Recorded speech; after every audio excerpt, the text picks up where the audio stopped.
ladies, gentlemen, all of those that haven't decided whether they're grown up yet enough to be a lady. I definitely am not.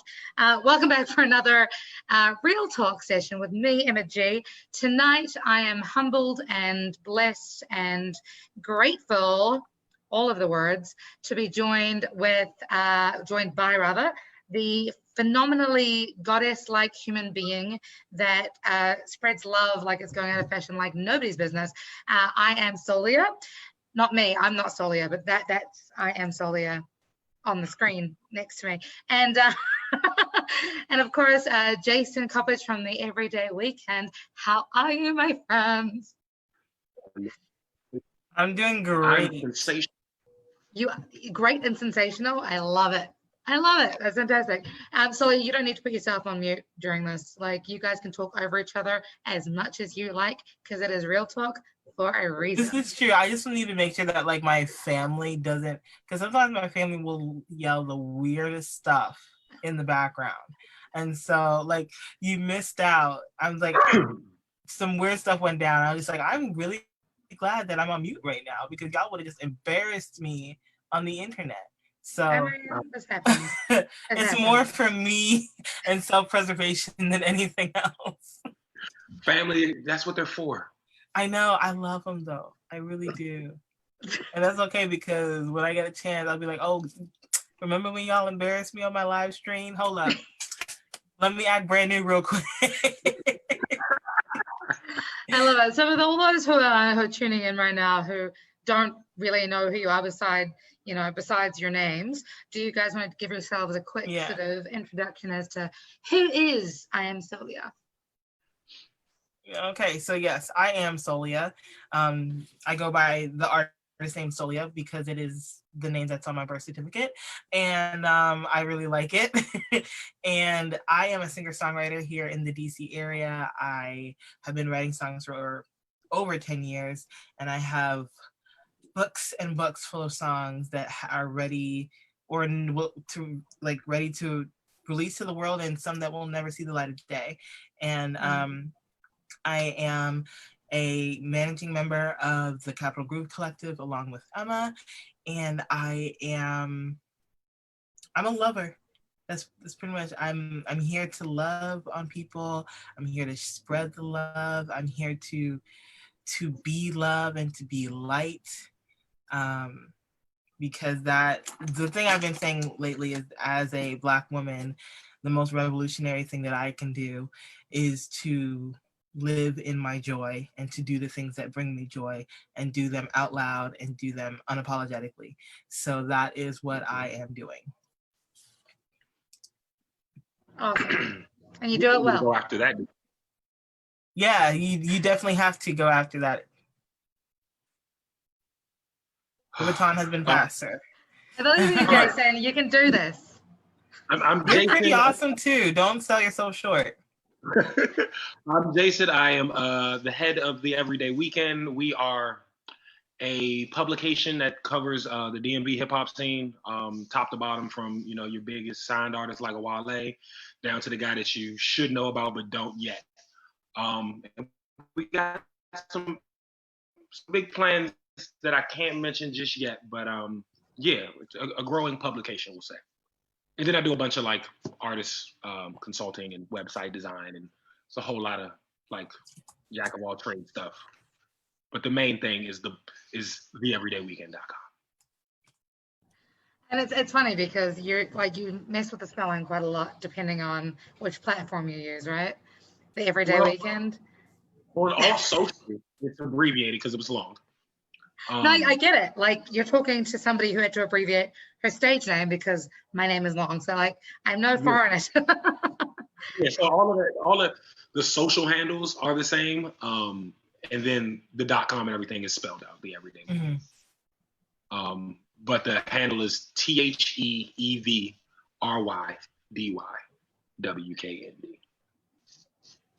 There we go. You heard it here first, guys. You heard it here first. Cool. So I'm really, thank you guys for joining me for this today.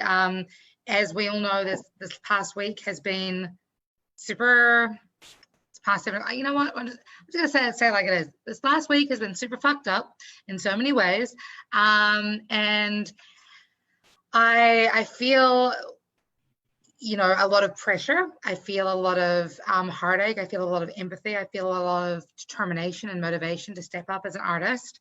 And you know, we started out with coronavirus for, you know, 3 months plus, because it's still happening. Not everybody is as revolutionary as New Zealand. However, now we've been confronted by this, you know, this kind of revolution of sorts that's sort of sweeping across the country. America's longest living virus. New Zealand has the biggest flex of 2020, by the way. I mean, like, they can say they eradicated coronavirus from their country. No one has anything on New Zealand right now, so. I mean, valid. But how has all this been affecting you? Like, you know, Solia, you've been at home with your family, messing up your live streams for the last 3 months. Yeah. You've also been working, you know, semi on the front lines because you're also a part-time healthcare worker. How is it going for you?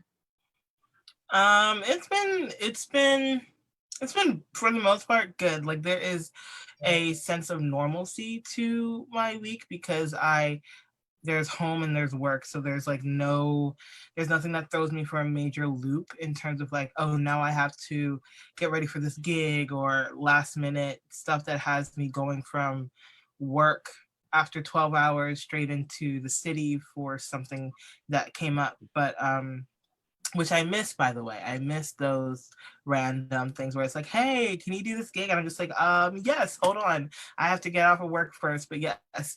But for the most part, it's been normal. It's been the most time I've been able to spend with my family, and which is interesting because we have such different schedules. Like, everybody works. My youngest brother's in school. So we all have very different schedules. Like, I don't see people before coronavirus. I didn't see people every single day, even though we lived in the same house. Like, I would be up before people even woke up. I would come home and people would already be in bed. And so it would just be like we were kind of roommates. But now it's kind of like, oh, like, I hang out with my brothers often. Like, Emma will be calling me and she'll be like, what are you doing? I was like, oh, you know, I just watched something with my brothers, and you'll hear us laughing in the background. So it's on that front, it's been kind of cool. But in terms of that, it's been kind of weird at work because of the extra precautions that we have to go through to keep ourselves safe and to keep our patients safe. And it's been weird because I do once in a while come in contact with a patient who ends up testing positive for coronavirus. And so it's prevented me from seeing other people outside of my family as much as I wanted to. Like, I have friends who just had babies, and I haven't been able to see them or their babies because I didn't want to put them at risk. So it's been, you know, life with coronavirus. For real. How about you, Jason? New norms. Yeah. Oddly normal. Because I work in the financial industry by day, which they consider essential. I've been working, which is a blessing. It also does create the exposure to the virus. But, you know, I don't have the gripes that others would have. I mean, my days when things pre-COVID were go to the bank, come to the studio after work, and then, you know, work till I can't anymore, and then go home and go to sleep. I've pretty much been doing the same thing. I've got more work at the studio now because now more than ever people have figured out that they need digital real estate. And so a lot of web production and that kind of graphic design type stuff has been coming through. So that's been good. So I'm, you know, I can't be the guy that sits here and says how bad it is for me. I see the scope of how bad it is. Personally, though, it hasn't been the wildest experience, other than like, you know, my workload has changed a lot. But right. Well, that's great. I mean, one of the overwhelming pieces of advice I've had over the last 3 months has been, you know, champions don't make excuses, champions make adjustments. And so it's really wonderful that we're blessed enough to be given that opportunity to make those kinds of adjustments. However, of course, as we all know, like, you know, the last couple of weeks, quarantine has come, it's gone, it's been curfews have been introduced, they've been lifted, they've been changed, and then of course George Floyd happened I think 11 days ago now. How's that? How are we processing that through, you know, being artists, being people that are active in the art scene? Jason, you and I were talking the other day about how it's interesting seeing the amount of people who were previously not artivists somehow turning a corner recently and being like, oh, hey, Black lives actually do matter. You know, and you know, jumping to like say something which is great and important and you know, welcomed, but can be a little bit kind of, I don't know. Everyone seems to be a little bit everywhere right now. Yeah. You know, after we had that conversation, I started thinking, and what's good, bro? I started thinking, and I was under this thought process of like, we expect artists to be such role models and perfect that to get to a level of, say, Beyonce, right? Certain things you just don't come out and say anything about. Like, you can always put your money behind a cause or, you know, a charity or whatever you have like that. But a lot of times when the world has an opinion, the biggest artists won't, because their platform is bigger than that issue sometimes. And I think this issue has gotten to a head where your platform can't be bigger than it anymore because it went 18 countries deep. It's like, okay, this is a worldwide thing now. Whereas when it's pocketed in, you know, smaller things, or we weren't having the constant just, you know, day after day, it's somebody else. It was easier to like know it was going to probably be like a 2 or 3 day news story and let it go. And sometimes there's a great loss to be had for an artist in speaking on that realm. I think at this juncture though, whatever side of this coin you're on, people that lie on either side want to know which side you're on. I think it's everybody's playing with the cards. That's what everyone is looking for specifically on this topic. You want to keep your political parties to yourself, what have you, be my guest. But right now, in this moment, people want to know who they're dealing with up front. So I agree with that. I definitely agree with that. I definitely have been in like Facebook groups where people are like, hey, so where do y'all stand on Black Lives Matter? Because I need to know now, or, you know, and I've left groups over the past like week and a half saying like, oh, so y'all, okay, cool. As long as I know where you stand, this is not for me, you know? Or it's like, okay, thank you for saying that out loud, because I needed to know. And that's what's different right now, is that a lot of people are like, no, I need to know. Either people need to know whether you believe all lives matter, or if you believe that Black lives matter.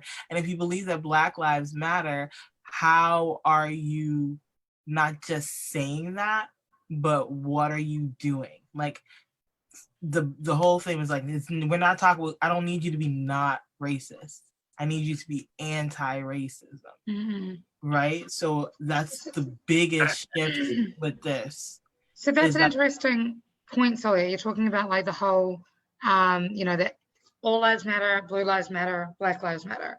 I think there seems to be, at least in the rather confrontational conversations that I've been having, and I again, I'm speaking as somebody of color, but that wasn't born here in the States.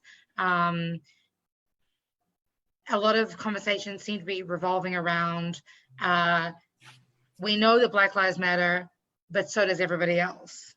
Mm-hmm. What do you say in the face of that? How do you deal with that as a person of Black American heritage? Well, not even Black American heritage. You happen to be Black and having grown up in New Zealand. That's right, Yeah. having grown up in the States. Right. I personally don't have the energy anymore to argue with anyone that's like all lives matter. I will tell you one time. Do you believe that this is a problem? And if you believe this is a problem, you cannot say that all lives matter, because a lot of people who say, at least the people that I've spoken to and I've talked to, they say all lives matter, but then it's like, okay, but you don't support policies to help women have access to proper reproductive health.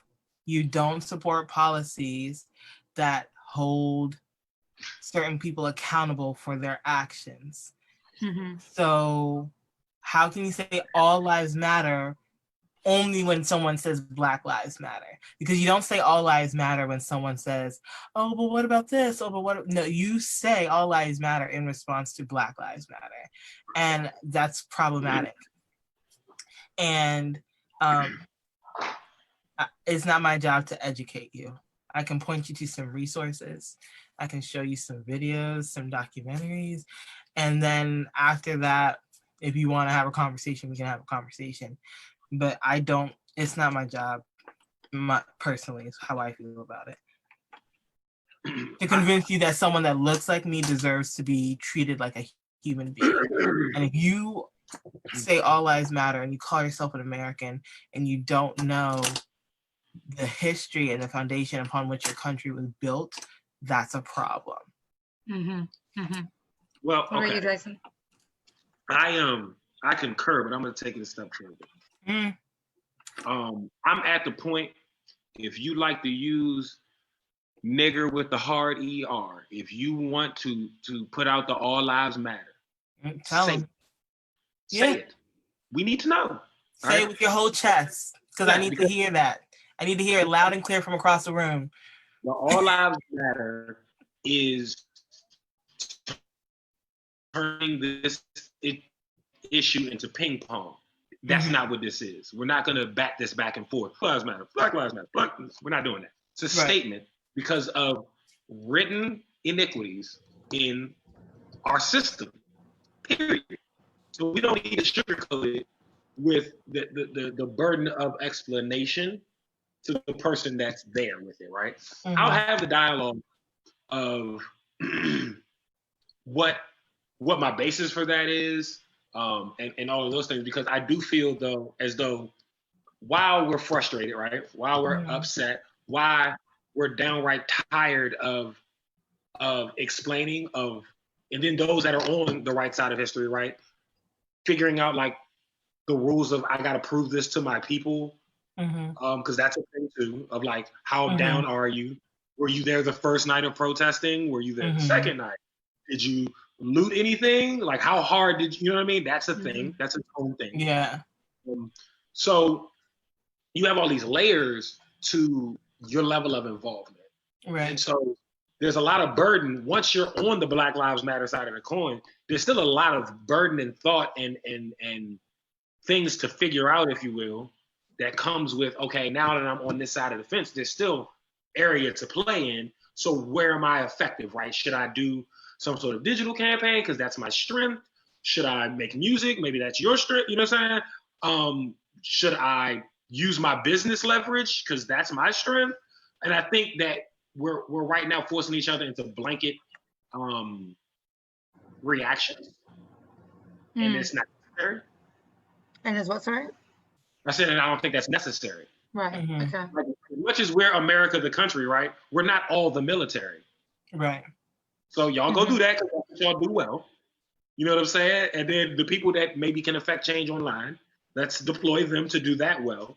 The people that can deploy change in the medical world, let's get them rocking. Like, let's support whoever can move the dial in whatever realm, let's support that versus telling them they have to go do this. Right. Something I definitely was, I remember having conversations with Emma. Emma was like, I want to go protest. And I'm just like, I understand. And you were talking with like a friend as well. And the idea about this is uprisings and true lasting change. There are many lanes because not only we need the protesters, but we also need the policymakers. We need the lawyers. We need the bail funds. We need the grassroots organizations. We need people who are just going to be there to pass water around. We need people who are just going to be there to be jokesters and lift people's spirits. Like, there are so many different lanes to make sure that we don't burn out too quickly. And everybody, while the most dynamic, the most visible part of this is protesting and being in the streets and being very vocal with the crowd of people, that is not the only way that this movement is going to make a lasting change.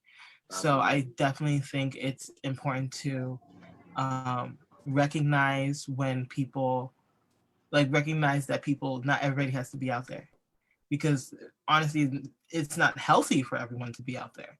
Like, some people are immunocompromised, some people are, or some people come in contact with other immunocompromised people like myself and my patients. So it's like, everyone has to find where they fit and to do that well.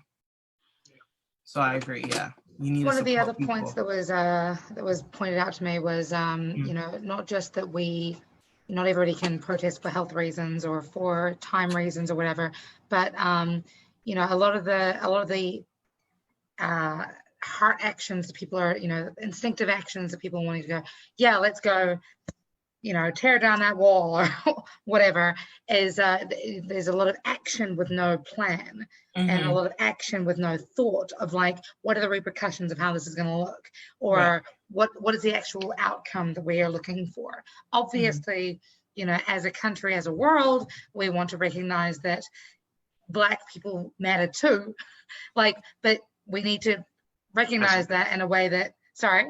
I said as well, not. Yes. It's not. We always have this the inclusion without exclusion conversation. Right. Yeah, and that it's the same thing. It's the same thing. We want to come in the room. Yeah, for real. For real. So, not push anybody out. If we need to renovate, that's fine. But we'd like to be. You keep breaking up, Jason, but I think I got to adjust what you were saying. Is that me? So when it comes to like having a plan in place, especially as artists, as creatives, as digital marketing people, as people who are able to show up in ways that don't necessarily put our lives at risk, or could lead to us getting tear gassed and or beaten and or murdered and or put in jail. What are some other ways that creative people that you guys are doing specifically in showing up for this, this revolution? I'm going to keep coming back to that word because I honestly feel like the tides are changing. There is something about 2020 that we're not going to wake up on the 1st of January 2021 the same country. Right. Well, I know for one, I took the month of June to do a set of live streams. I'm calling them love streams because it's about spreading love and positivity. I love that. Yeah, I'm calling it a love stream event to just get online and be a positive presence. But all the donations that I'm getting this month, I am donating to local grassroots movements, the DC chapter of the Black Lives Matter movement, local groups who are organizing protests and getting supplies together, stuff like that. So last week was the first week that I did live streams, and I raised $200. So I was able to get $200 through to Freedom Fighters DC, as well as a small group who was all they were doing was getting supplies and going out and distributing them during the protests. So stuff like that, I think, is really positive. That's awesome. From my side of things, it's kind of just doubling down on what we were doing. I mean, we support a ton of Black businesses, as far as like getting them online, getting them exposure online, things of that nature. So like when I get off this Zoom, I'm headed to Facebook Business Manager to set up donations for a Black local charity so that they can start taking donations on Instagram and Facebook directly. But just trying to empower our people more, I think, has been kind of my space, using the platform that is the Everyday Weekend. Last Friday, we came together with a singer, songwriter from the area, and had a conversation about what was going on. And you know, a lot of the conversation has been about, you know, Black men being killed by the police. And a lot of times what gets neglected is the impact that, regardless of the color, right, that a father being in the home has on the kids. Jason, say that again. You know, and broke so on. up. I said we often don't talk about right now, because this is so about, it kind of was kicked off by George Floyd. We talk about Black men being killed by the police, but we also don't talk about, enough to me anyway, you know, the repercussions of those things, and just fathers in general being removed from the home, right? Even if we remove color, it becomes an issue, right? And so we were able to have a dialogue about what it looks like from the Black woman's perspective, supporting, you know, that young lady has a son and daughter, right? So talking about, you know, raising a Black woman to understand and be able to handle what our norms are, but also raising a young Black man to live in it, and with the possibility that daddy could be taken from us, whether it be violence, whether it be by systemic issues that we have in our legal code that makes a Black man higher propensity to go to jail, and that's how we take them, or, you know, all of the things health-wise we're exposed to. There's just a myriad of things that could lead to a Black man leaving this earth, rather. And so we got to talk through what that is for her and like what that felt like, and also give her the platform to perform. She just released an album, so kind of using our platform responsibly, I think, has been our thing, and the skill set that comes with that. All of our ability to do graphic and web design and all of those things. We're really not taking on projects that are, you know, kind of just body. You know, like if you just want to put a music video out and stunt with cars and, you know, money and jewelry, that's not the project we're looking to do right now. Like, we're really looking to be behind some stuff that is affecting change. I took a bunch of protest video clips and created a for Instagram music video for an artist named Nature Boy. He's got a song called Black Outro, and the song, it's a great song, crazy. Great video. The song's 2 years old, right, from release, but he made it 2 years prior to releasing it, and everything he's saying in the song, which is essentially 4 years old, still works. Yeah, that's the problem. Yeah. I love that all off means that there's an issue with our system. Like, we're not self-aware enough as a country to look at ourselves year over year and go, okay, we could do better on this. Okay, we could do better on that. But as humans, I would challenge that, because I do not think it's a matter of not being aware. I think that pertaining to the systemic issue of racism, the country is very aware. But the thing is that it's been the foundation of growth and wealth for the people in power, that changing that challenges the principles on which their wealth was built. And so like a lot of what's happening is challenging people to say things out loud. Things like, okay, we need to call it, like, we need to say what this is. This is whiteness. And whiteness means XYZ. And that's what we're challenging. The idea of whiteness, white supremacy, what those ideas mean in the framework of America and how America was built up on that.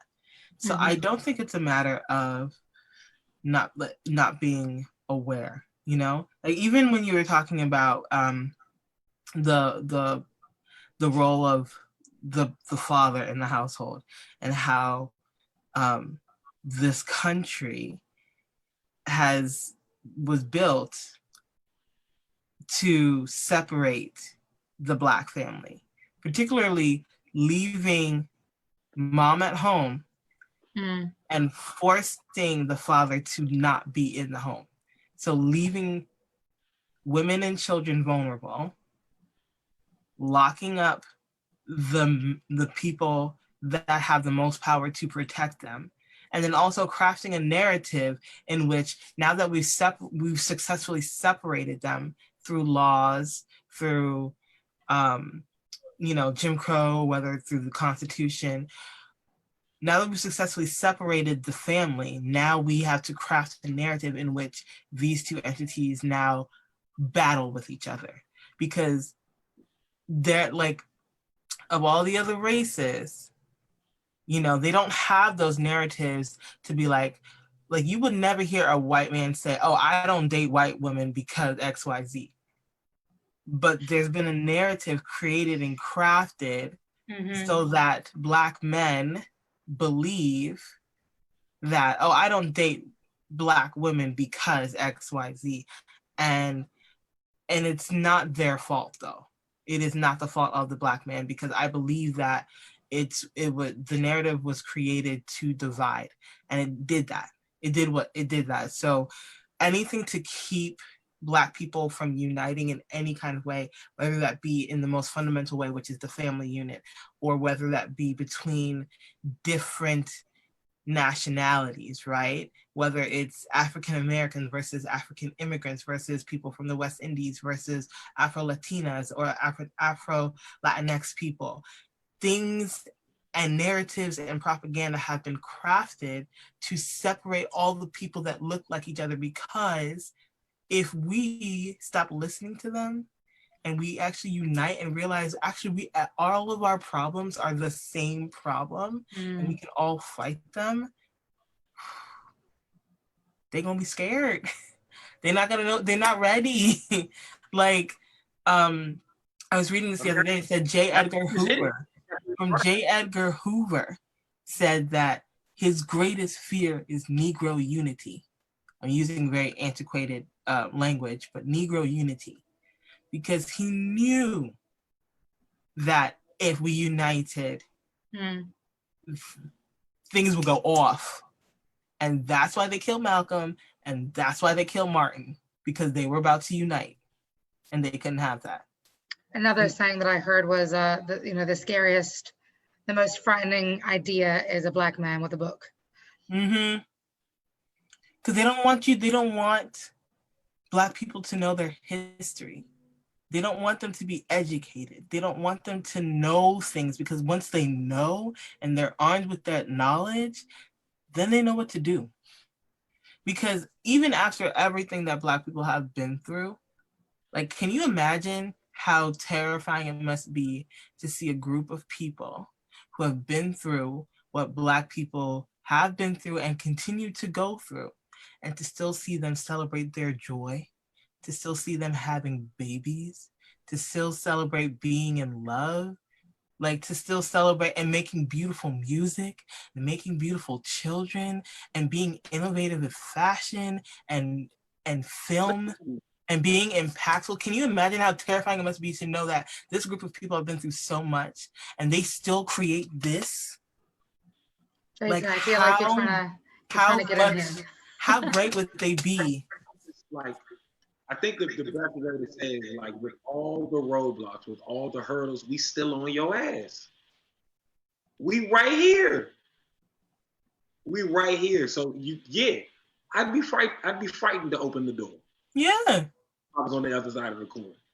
But you don't know how great it could be. Because we could do things that you're not even thinking about. Innovation. That's why we are the innovators, because we've always been told, figure it out. Here's this little bit of stuff. Make it work. That's where making lemonade out of lemons comes like that. Take soul food comes from, you just want to give me whatever, I'm gonna still make it great. I'm gonna make it great. That's the people that you fostered by limiting access. Like you thought you were going to do this, but we turned around and still made it something like, literally, and they still making this stuff good. It's I wouldn't want to be them, because I would probably be scared too. Shoot, yeah. I would be like, you could just be nice, and then you don't have to be so frightened. No, yes. They could also just be like, oh, maybe we should just let them be. Like the people that are just like, you're lucky, all they want is equality. Like they're not trying, like, we're not trying to, we don't want what you got. Like we just want to live. Black people just want to live. Treatment, just equal treatment.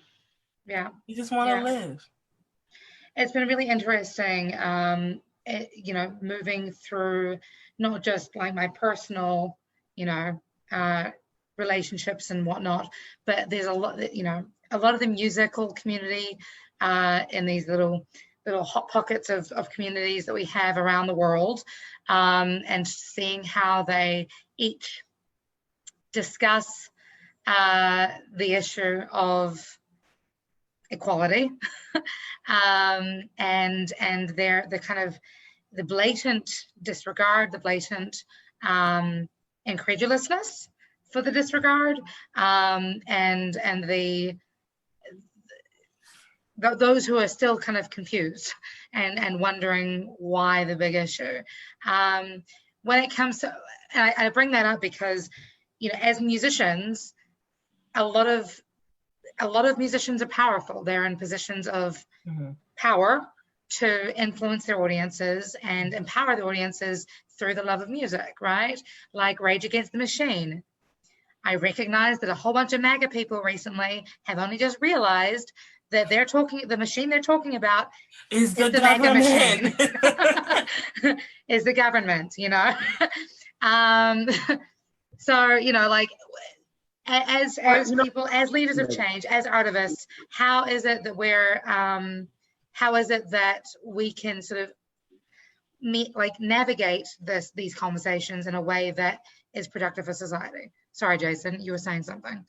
No, I was just saying, how would they know that? They voted for Trump. Trump pulls the votes Trump got. He pulled the wool over those people's eyes.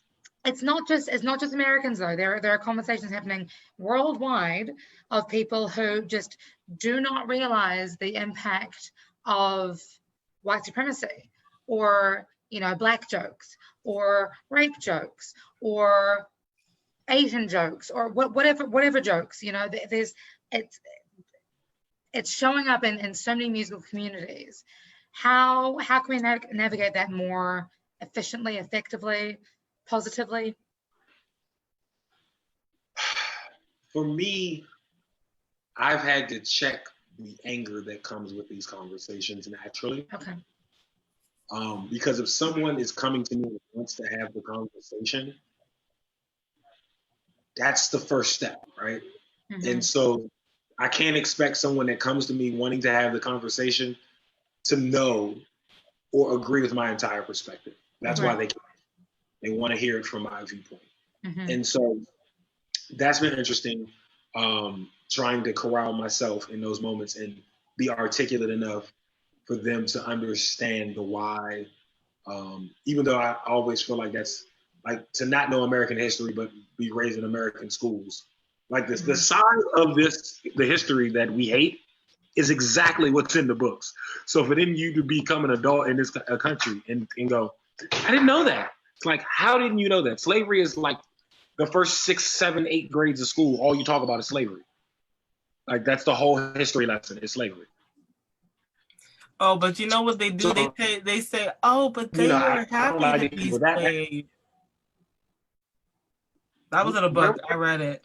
Not my personal book, but I've seen it. The way that they talk about slavery, like, oh, you know, they could have just left at any time, or they could have just, like, they were, some people, I kid you not, the narrative crafted in some of these histories and social studies books it's understandable why people can go through the whole system, even if they love history. If they go through those books and believe that narrative, it is understandable why they don't know or they believe the things that they do. Mm-hmm. Okay. I haven't read those books. The McGraw-Hills that they provided in Prince George's County gave a slightly better. No McGraw-Hill! No McGraw-Hill! It was like, yo, this is really bad. They just didn't talk about enough black people. The black people that you talked about were like Martin, Malcolm, you know, a couple athletes, and then it was like slaves. Yeah. That was it. Oh, and maybe a Jesse Jackson. Right. Yeah. That was about it. Who was that, sorry? Say Who what? said that? Who said that? Just like what we were taught in school in terms of like black people and black history. And is that so? That's a Prince George's County school, correct? For me, yes. Right, yeah, okay. yeah. Because I like one of the most amazing things that I think a lot of people who aren't from the States don't realize is how different education is given, like, depending on what state you live in. Mm-hmm. That blew my mind when I learned that. What was that, Jason? I said it's even more than just state. It's like what county you're in. Even from county to county. Right. You could be in the same zip code and get a completely different education. Right. Yeah. Completely. I mean, I experienced it. Like, yeah. My education versus my homeboy who went to a different school. I would compare notes with people. Luckily, like a lot of the people that I went to, we were all in like similar programs in our schools. So we got all about the same information. But like I talked to, like, say I have cousins who go to school in different states. Like what they teach in the South, those textbooks and how they talk about the Civil War. And even how they talk about it in Maryland, because Maryland likes to think that it was a Southern state.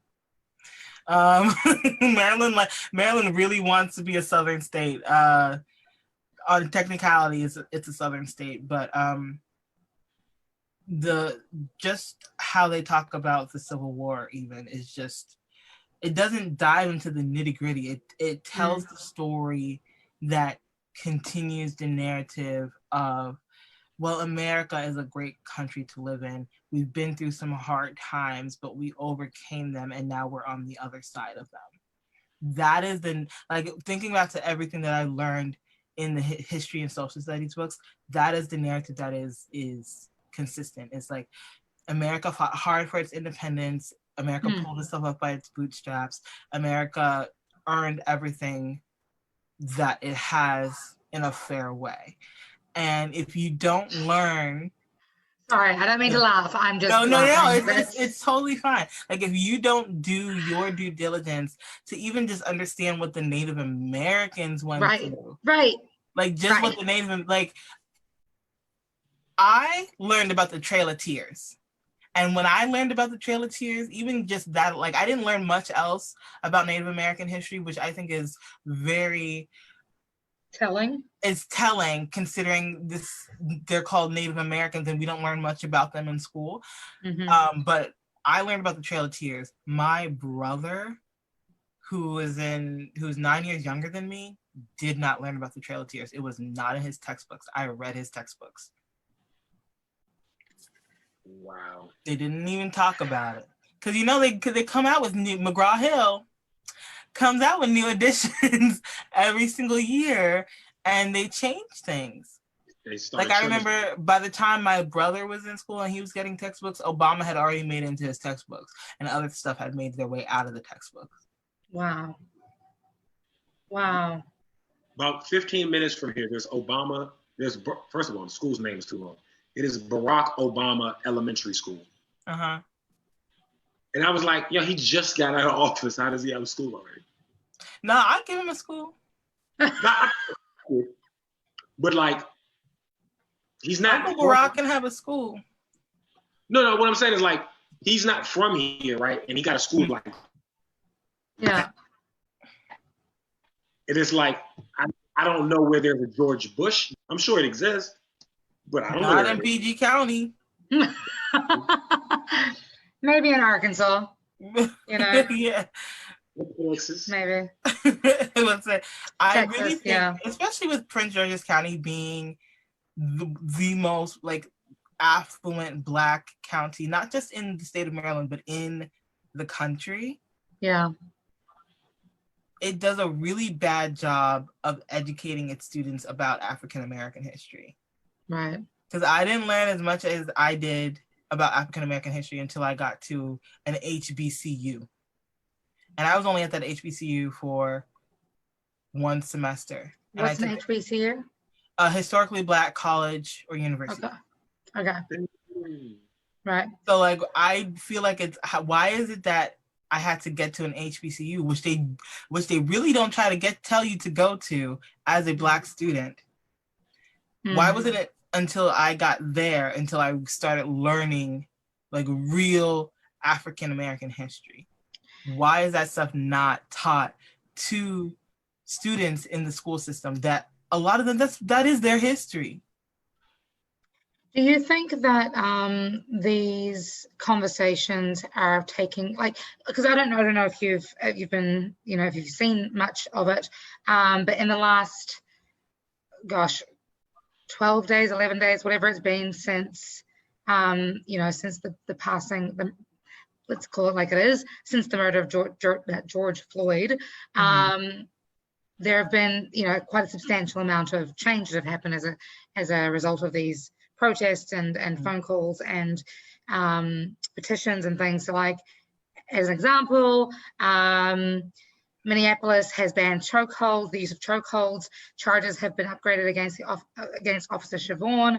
Dallas has adopted a duty to intervene rule that requires officers to stop other cops who are engaging in appropriate use of force. New Jersey's Attorney General said the state will update its use of force guidelines for the first time in 2 decades, so on and so on and so on. Mm-hmm. Do you feel that these, there's so many changes that have happened in 11 short days. Do you think that these changes wouldn't have been brought into place if we weren't already exhausted from the pandemic? What do you think was the breaking point for this particular incident? I think it's becoming an eyesore for America. Mm-hmm. Okay.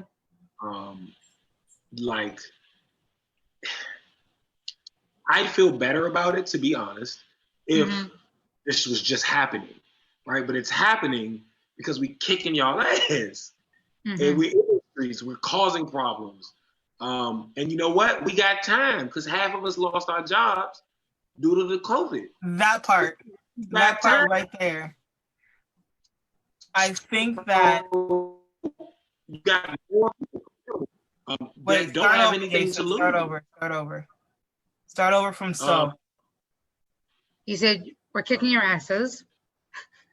There's more people in the street because COVID took so many jobs. And so people have time. Mm-hmm.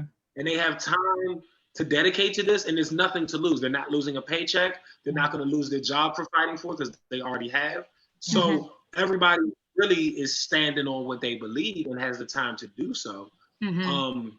The laws that you mentioned, or the tweaks, if you will, those things valid, yes, don't address the systemic part of it. What they address is that those things shouldn't have been legal anyway for any human to deal with, right? Right.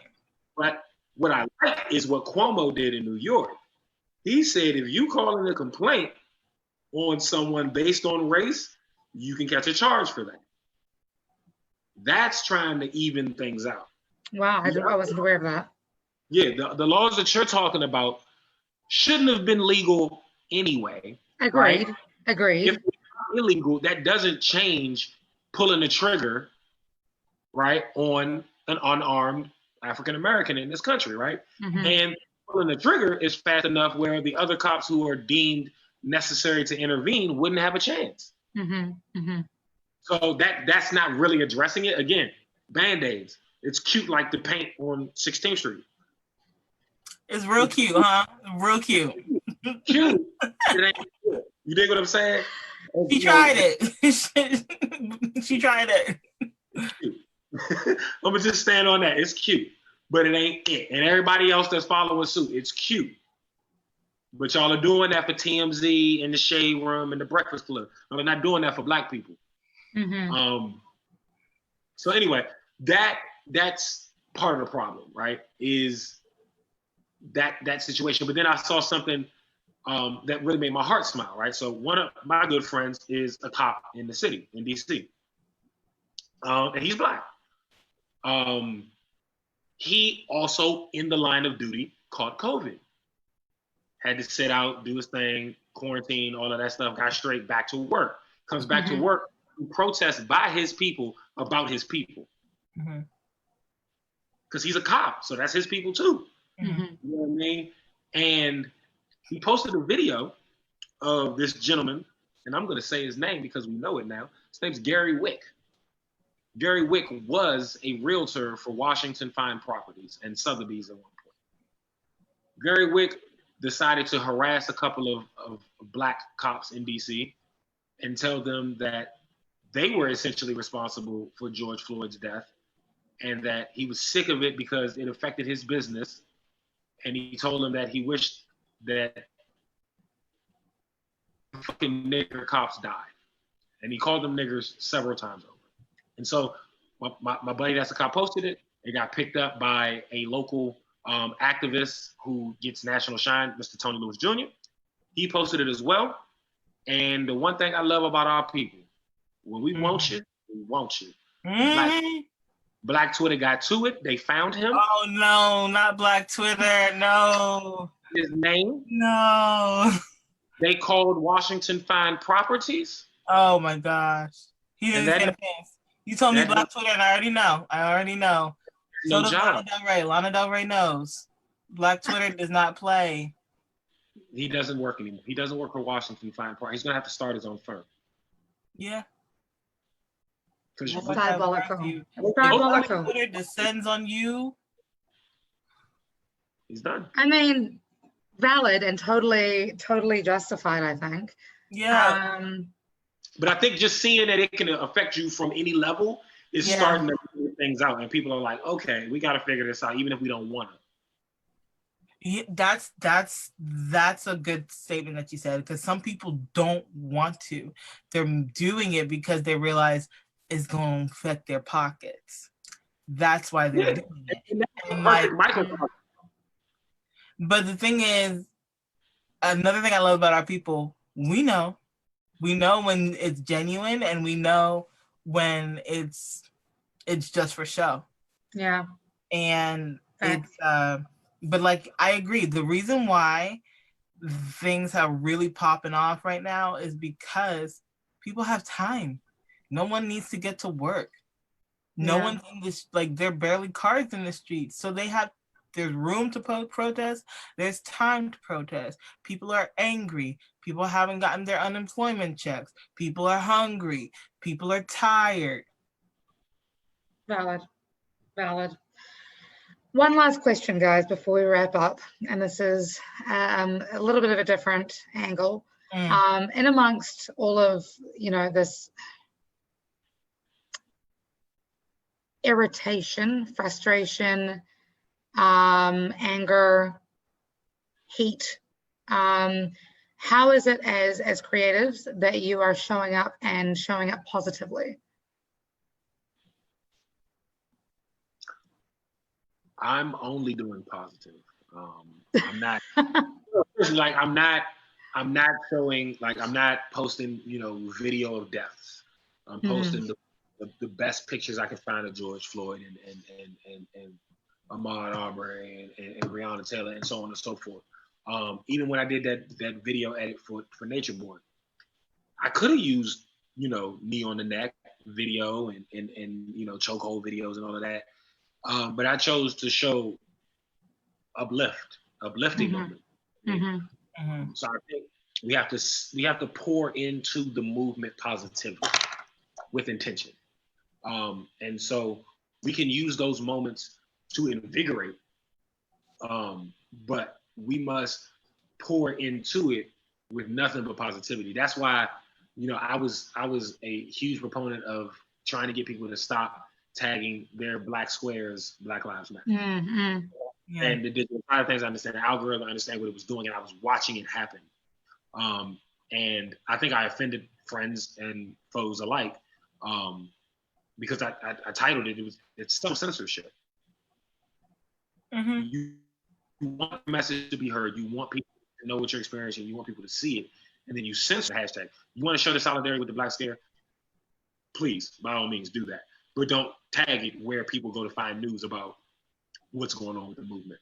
And so I think to where we started, the plan, plot, strategize portion, we've got to get better at. We're an emotional people, we're reactive people, because often through history, we haven't had time to think that far ahead, right? A lot of Black men celebrate their 25th birthday at an exponential level because we're told we're not going to make it that far. And so when you think 25? 25 years on this planet being like when you turn 25 in a Black neighborhood, they start calling you old head. Yeah. I had no idea. Yeah, because it's not a lot of you. You're becoming a dinosaur. The dudes 25 and up are a little more extinct. There's less of them. And so kind of pouring in positivity, pouring in the stories of the 40-year-old Black guy that's doing well. You know what I mean? That's an investment banker or a real estate agent or a doctor, like showing some other stories, because the only stories that we have of older Black men, they're all in positions that we'd all kill to be in. They're like Jay-Z, Diddy, Dre, Snoop, Obama, or Tyler Perry. You know what I mean? And that's all we got. You know what I mean? We don't have the Black surgeon that we had to look up to. He proved himself to be a clown last election cycle. So we have to get those people. The people that are doing great, but on like obtainable level. Yeah, I think it's important to note that it's I believe that all Black lives matter. You don't have to be a doctor, have a PhD. You don't have to be a lawyer in order to be a Black man that deserves respect and deserves to live. It shouldn't take, because in that same token, like even those men have had experiences of racism. The man that was trying to get into his own house in his own driveway, getting arrested, was a doctor. And in terms of pouring into the movement, I also pour in positivity. I do not share videos of the destruction of Black bodies, because we know what that looks like. It's the same as like walking down the street and seeing, strange fruit. It's hung there for intimidation. It's left there for fear. It's left there to remind you, this is what we think of you. And if you step out of line, this can happen to you too. And so I don't share it. And I work to make sure that I show those pictures, the beautiful side, because Black is beautiful. Black has always been beautiful. And it's, I just pour positivity into it. A little bit of humor, a little bit of sass, because I do that too. And we love you for it. Yeah. But at the end of the day, it's like, we have to be joyful, because you were talking with Asha yesterday. Monday. Yep. Monday. You were talking to Asha on Monday, and her saying, they can't take my joy because they didn't give it to me. That was such a powerful statement. Yeah. They cannot take my joy because they did not give it to me. So it is my job to protect that joy. And I'm going to keep showing it because you didn't give it to me. So it's going to be here. You can try to take it away, but you're not going to take it away. So. No, that was, yeah. Yeah, no, that was an awesome conversation. This is an awesome conversation. Thank you guys so much for being here. Thank you for showing up and getting real with me. For everybody who's watching and wants to learn more, please check out Solia at www.iamsolia.com, and of course the Everyday Weekend fully spelled .com to find out more. Then you'll get there. Yeah, to find out more about how Jason shows up in all of his communities, specifically in the music community, and that is all facets of the music community because he's basically a boss. So thank you guys so much for being awesome. Thank you for showing up, showing love. Don't forget to spread love like it's going out of fashion. Be your own kind of superhero, and of course, do not forget to call your mom.